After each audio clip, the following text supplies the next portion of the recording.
Chapter 15. After a few years, Abel's mother could no longer walk along the beach she loved. She was too frail to dive anymore and too stiff to pick fruit or dig vegetables. In the end, she lay in her bed and listened to the sea.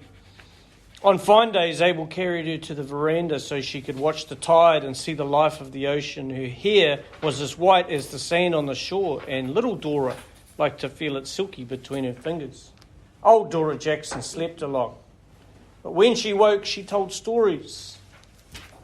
When Abel was born, she said, his father thought we should let him meet the sea straight away so he wouldn't get homesick. After all, he'd been swimming inside me all that time.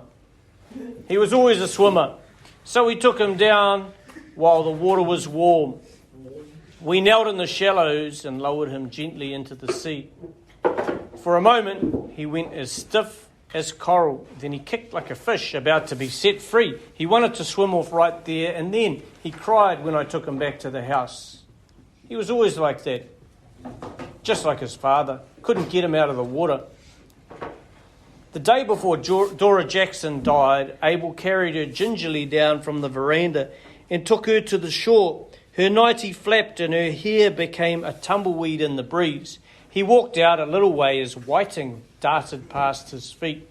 He cradled her in his arms, laid her back and let her float against him in the clear, still water. "We come from water," she whispered. "We belong to it, Abel." She lay back smiling, her arms and legs bobbing lightly. She weighed nothing at all.